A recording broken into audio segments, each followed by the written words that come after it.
Hello friend, आपका स्वागत है हमारे चैनल IQ स्टडी सपोर्ट में।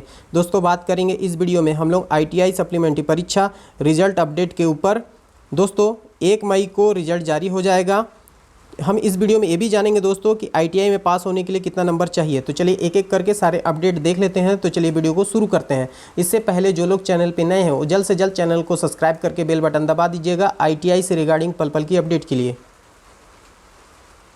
दोस्तों देखिए, DGT ने 29 अप्रैल यानी आज के दिन मैसेज के माध्यम से अपडेट दिया है कि आपका जो है 1 मई को जो है दोस्तों रिजल्ट जारी हो जाएगा, 1 मई 2025 को। देखिए इस मैसेज में क्या लिखा है, DGT MSDE, ठीक है। तो CTS supplementary March 2025 result declaration यानी कि रिजल्ट जारी करने के लिए इसमें बताया गया है। क्या बताया गया है? The result for CTS supplementary March 2025। इस एग्ज़ाम का नाम है मार्च 2025, ठीक है। Supplementary exam March 2025। Examination will tentatively, ठीक है, टेंटेटिवली बी अनाउंस्ड ऑन 1 मई। देखिए दोस्तों, 1 मई 2025, ठीक है, यानी कि 1 मई को आपका जो है रिजल्ट जो है घोषित कर दिया जाएगा। ये DGT ने मैसेज के माध्यम से बताया दोस्तों, आज के दिन ही बताया है, यानी 29 अप्रैल, ठीक है ना दोस्तों। आज ही के दिन इस DGT का मैसेज आया है। चलिए दोस्तों, इस मैसेज का बहुत ज़रूरत था, यानी कि DGT उतना दिन से अपडेट नहीं दे रहा था कि कब रिजल्ट आएगा, क्योंकि रिजल्ट तो आना था 25 अप्रैल को, ठीक है ना दोस्तों, लेकिन 25 अप्रैल को नहीं आ पाया। लेकिन DGT ने मैसेज के माध्यम से बता दिया कि आपका जो है रिजल्ट जो है 1 मई 2025 को आएगा। अब चलिए आपका ये क्लियर हो गया। अब इसी वीडियो में देखते हैं दोस्तों हम कि ITI में पास होने के लिए कितना नंबर चाहिए। देखिए दोस्तों, इस मैसेज में एक और बात लिखा है जिसको मैं आपको बता देता हूँ, जिसमें लिखा है trainees can view their result on SIDH यानी स्किल इंडिया डिजिटल हब जो साइट है, ठीक है ना दोस्तों, DGT skill India digital hub .government.in by log in with their registration number and date of birth. यानी कि बोला जा रहा है कि आप अपना रजिस्ट्रेशन नंबर और डेट ऑफ बर्थ डालकर लॉगिन करेंगे स्किल इंडिया डिजिटल हब के वेबसाइट जो है उसमें। चलिए दोस्तों, अब हम देखते हैं कि आप ITI में पास होने के लिए कितना नंबर आपको चाहिए। देखिए दोस्तों, मेरे पास एक फॉर्मेट है। इस फॉर्मेट के माध्यम से मैं आपको समझाता हूँ कि आपको ITI में पास होने के लिए कितना नंबर चाहिए। तो देखिए, सबसे पहले हम आते हैं प्रैक्टिकल के ऊपर। तो प्रैक्टिकल आपका 250 नंबर का होता है, ठीक है ना। 250 ये छमाही वाला दिया है। आप ये एक देखिए, इसको देखिए, 1 वर्षीय व्यवसाय और प्रथम वर्ष और 2 साल का जो कोर्स है उन लोगों के लिए, सबके लिए कॉमन होता है 250 दोस्तों, ठीक है। यानी 250 नंबर का आपका प्रैक्टिकल होता है, ठीक। अब प्रैक्टिकल में आपको 60% ज़रूरी होता है पास होने के लिए। कितना होता है? 60%। तो 250 का जो 60% हुआ, कितना हुआ? 150 नंबर, ठीक है दोस्तों। यानी 150 नंबर आपको ज़रूरी होता है पास होने के लिए प्रैक्टिकल में। तो चलिए ये प्रैक्टिकल हो गया। अब चलिए हम समझते हैं ट्रेड थ्योरी, ठीक है दोस्तों। तो ट्रेड थ्योरी में दोस्तों आपका जो क्वेश्चन होता है, आप जान रहे हैं कि 38 जो होता है ट्रेड थ्योरी का होता है, प्लस 6 क्वेश्चन जो होता है इंजीनियरिंग ड्राइंग को होता है, प्लस 6 क्वेश्चन जो होता है वर्कशॉप कैलकुलेशन एंड साइंस को। टोटल को जोड़ते हैं तो कितना होता है? 50, ठीक है ना दोस्तों। ये टेक्निकल ट्रेड के लिए है, जो टेक्निकल फिटर इलेक्ट्रिशियन जो ट्रेड है उनके लिए। लेकिन जो नॉन टेक्निकल ट्रेड है जैसे कोपा हो गया, उन लोगों के लिए दोस्तों जो है टोटल 50 क्वेश्चन जो होते हैं ट्रेड थ्योरी के ही होते हैं। अब ये 50 क्वेश्चन जो होते हैं ना दोस्तों, और ये इनका जो 50 क्वेश्चन, सभी क्वेश्चन का जो नंबर होता है 2 नंबर का होता है, ठीक। तो 2 से इसका मल्टीप्लाई कर देते हैं, इनको भी 2 से मल्टीप्लाई करेंगे तो कितना हो जाएगा? 50 दूनी 100। तो 100 नंबर का आपका जो होता है ट्रेड थ्योरी होता है, ठीक है ना दोस्तों। 100 नंबर का आपके क्या होता है? Trade theory.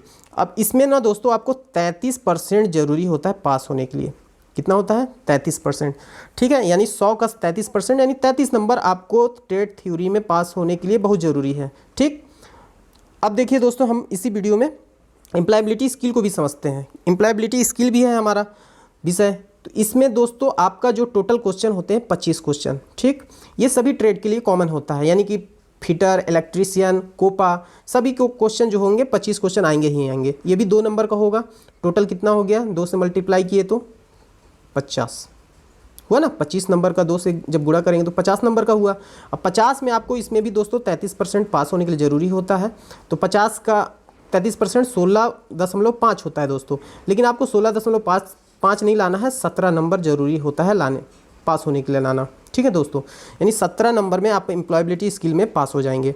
चलिए अब हम समझते हैं जो फॉर्मेटिव असिस्टमेंट होता है ना, जो नंबर दोस्तों सेशनल मार्क, उसको देख लेते हैं। तो 200 नंबर का जो है दोस्तों आपका सेशनल मार्क होता है। ठीक है, 200 नंबर में आपको इसमें भी 60% ज़रूरी होता है पास होने के लिए। ठीक, ये आपके संस्था वाले ही भरते हैं, ITI जो होते हैं, ITI कॉलेज वही भरते हैं 60%, और उससे अधिक भी भरते हैं, ज़रूरी नहीं है। ये तो पास ही मिनिमम, यानी 60% चाहिए ही चाहिए। तो 200 का 60% कितना हुआ, यानी 120 नंबर। पास होने के लिए 120 नंबर चाहिए ही चाहिए। अब आपके परफॉर्मेंस के ऊपर डिपेंड करता है कि आपको ITI जो होते हैं कॉलेज, वो आपको कितना देते हैं, 120 देते हैं या 140 देते हैं या 160 देते हैं या 180 देते हैं। वो आपके पूरा परफॉर्मेंस के ऊपर डिपेंड करता है कि आपको कितना नंबर दे रहे हैं। ठीक है, आपके परफॉर्मेंस पे मिलता है नंबर। तो ये हो गया 200 नंबर का। अगर हम टोटल को जोड़ते हैं तो 250, 100 नंबर इधर ट्रेड थ्योरी का और 50 नंबर एम्प्लॉयबिलिटी स्किल का, और 200 नंबर जो है सेशनल, टोटल जो होंगे 600 नंबर। ये 600 नंबर जो होते हैं ना दोस्तों, सभी ट्रेड के लिए 600 नंबर होता है, यानी कि वो कोपा भी हो उनके लिए भी 600 नंबर, फिटर भी हो, ठीक है, तो उनके लिए भी जो है 600 नंबर। इलेक्ट्रीशियन जो है ट्रेड या कोई भी ट्रेड है, उस सब के लिए 600 नंबर हो भी करता है। तो अब 600 नंबर में आप कितना गेन करते हैं, ये तो आपके ऊपर पूरा डिपेंड करता है। अब देखिए दोस्तों, अभी तो आप क्या किए हैं, सप्लीमेंट्री एग्जाम दिए हैं, ठीक है ना दोस्तों। तो ज़रूरी नहीं है कि आप पूरे विषय को दिए हो, कोई स्टूडेंट पूरे विषय को भी दे सकता है, क्योंकि अगर वो एग्ज़ाम छोड़ा होगा तो वो पूरे विषय को दिया होगा। ठीक है ना दोस्तों, तो उसका तो पूरा 600 नंबर का मार्क्स होगा, और 600 में उसको मतलब वो पाएगा नंबर जितना आना है उसको। ठीक है, लेकिन आप अगर पूरे विषय में नहीं दिए हैं तो कोई एक विषय में दिए होंगे, जैसे प्रैक्टिकल दिए हैं या फिर ट्रेड थ्योरी दिए हैं या फिर एम्प्लॉयबिलिटी स्किल दिए हैं या फिर ये 2 दिए हैं, प्रैक्टिकल या ट्रेड थ्योरी। ठीक है ना दोस्तों, ये तो आप किस विषय में फेल हैं वो उसके ऊपर डिपेंड करता है। अब मान लीजिए आप ट्रेड थ्योरी में ही दिए हैं, तो आपको कितना है, 100 में 33 नंबर ज़रूरी होता है पास होने के लिए। 33% मतलब 33 नंबर। ठीक है दोस्तों, और आपका देखिए दोस्तों एक चीज़ और है कि अगर आप 80% से ऊपर लाते हैं, ठीक है ना दोस्तों, तो ये आपका अच्छा रिजल्ट होता है। ठीक है, क्योंकि ज़रूरी 80% से ऊपर इसलिए हो जाता है दोस्तों कि रेलवे अप्रेंटिस जो होता है ना दोस्तों, उसमें क्या है ना, बहुत हाई कंपटीशन होता है। तो उसमें अगर आपका 80% से ऊपर है तभी उसमें सिलेक्शन हो पाता है, ना तो बहुत कम चांस होता है सिलेक्शन होने का, क्योंकि उसमें बहुत कंपटीशन होता है रेलवे अप्रेंटिस में। ठीक है दोस्तों, आई होप आप इस वीडियो के माध्यम से समझ सके होंगे कि आपको परीक्षा में कितना नंबर से मतलब कितना नंबर ला के पास करना है। चलिए दोस्तों, वीडियो से रिगार्डिंग कोई क्वायरी हो तो आप मैसेज में पूछ सकते हैं। तो चलिए मिलते हैं नेक्स्ट वीडियो में, नेक्स्ट अपडेट में।